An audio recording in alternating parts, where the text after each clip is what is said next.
Vamos a ver un ejemplo de cómo se construyen las curvas de abundancia-diversidad, que son muy importantes para poder comparar la diversidad en cuestión de heterogeneidad de dos o más sitios o muestras. Vamos a utilizar los datos de Yulisa Canul de su tesis de licenciatura. Tenemos datos de las aves que ella muestreó en 3 meses en 2 campus más o menos en las mismas fechas. Tenemos el campus de ciencias biológicas y agropecuarias y el campus de ciencias sociales. Acá tenemos en esta columna las de nuestro campus de ciencias biológicas y acá el de sociales. Lo primero que tenemos que hacer es separar las muestras. Entonces, esta columna con las abundancias de las especies la vamos a poner inmediatamente por debajo de la anterior. Ahorita van a ver ustedes por qué. Le damos control X y control V. Para que no se nos pierda antes de hacer ningún cambio, copiamos la lista de especies y la vamos a repetir. En este caso control C, porque no la queremos borrar de acá, solo la queremos copiar y la pegamos acá. Entonces tenemos exactamente las especies que están en un campus y las del otro. En este caso dejamos este espacio para poder hacer los gráficos como sigue. Le damos Escape y ahora vamos a marcar, solamente vamos a marcar el listado del CCBA, del campus de ciencias biológicas, porque necesitamos los datos, ordenarlos en orden descendente pero de abundancia. Es decir, acá le damos CCBA porque acá están las abundancias en orden descendente. Necesitamos poner en primer lugar la especie más abundante, en segundo la segunda más abundante y así sucesivamente. Le damos a aceptar. Solamente nos ordenó las del CCBA porque esas son las que marcamos. Y acá vemos la más abundante es una paloma Zenaida asiática. La segunda más abundante es el famoso Xcau y la tercera es un pájaro carpintero y ahí sucesivamente. No me sé todas las especies. Y acá tenemos esta serie de ceros que los podríamos eliminar. Marcamos y le damos eliminar estas filas porque no tiene caso que tengamos tantos ceros. Hacemos lo mismo pero ahora con los del campus de ciencias sociales. Igual necesitamos que de la misma manera ordenarlos de mayor a menor abundancia. Entonces marcamos los datos y nos debe ordenar solamente los datos que tenemos marcados.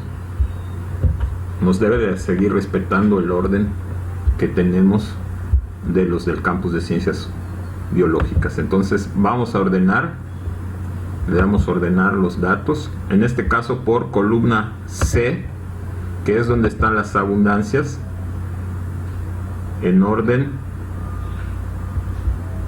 descendente, pero vamos a darle a las opciones. Entonces le damos a aceptar. Bueno, acá me los ordenó en orden ascendente. Vamos a volverlo a hacer. Ordenar en orden descendente. Aceptar. Y ahora sí. Acá el más abundante es el Xcau y el segundo es la paloma Zenaida asiática. Están en primero y segundo lugar, pero con el orden cambiado. También vamos a ver que hay muchos ceros al final. Los ceros son especies que aparecen en un sitio pero no aparecen en el otro. Por eso hay ceros. Acuérdense que al principio estaban juntas las dos columnas. Simplemente borramos. Y ahora sí, para construir nuestros gráficos de abundancia y diversidad, solo marcamos en este caso todos los datos. Le vamos a decir que nos construya un gráfico o que nos inserte un gráfico. y acá ya lo tenemos, pero lo que nos conviene más es un gráfico de líneas, no de columnas, y queremos que los puntos y líneas estén representados. Damos al siguiente. Los datos están en columnas, le damos al siguiente. Tenemos las series de datos, son los campus diferentes,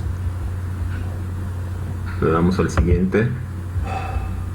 Bueno, en este caso en el eje X tenemos a las especies de mayor a menor abundancia.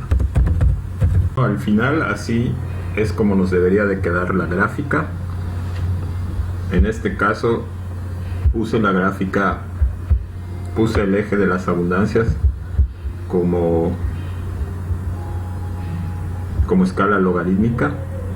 Lo que se supone es que cuando comparamos dos comunidades, la comunidad más diversa tiene una caída menos pronunciada que las comunidades menos diversas en términos de heterogeneidad.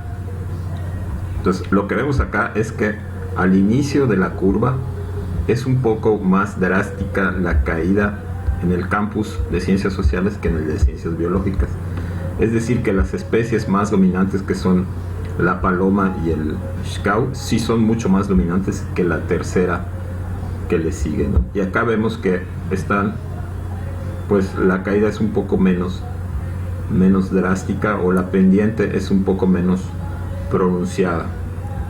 Entonces para eso nos sirven este tipo de gráficas. En este caso la diferencia tampoco es mucha. Podemos decir que aunque en nuestro campus hay un poquito más de heterogeneidad o un poquito más de equidad, tampoco es una comunidad muy equitativa, porque estamos viendo que esta pendiente pues es bastante pronunciada.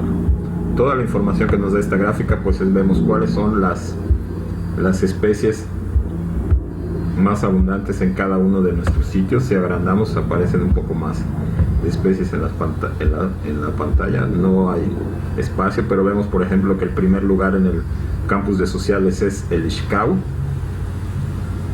Acá no aparece la paloma porque no hay espacio para poner el nombre, pero el segundo lugar sería la paloma. Y acá tenemos al contrario, el primer lugar acá es la paloma, tampoco hay espacio porque ya vimos que el segundo lugar es el xcau.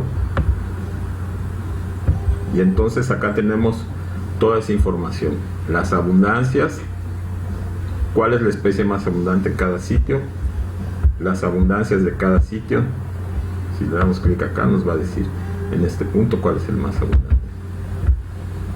Acá nos dice Quiscalus mexicanos, que es el xcau, y el segundo es Zenaida asiática, que es la paloma. Y acá el primero es Zenaida asiática, que es la paloma, y el segundo es Quiscalus, que es el xcau.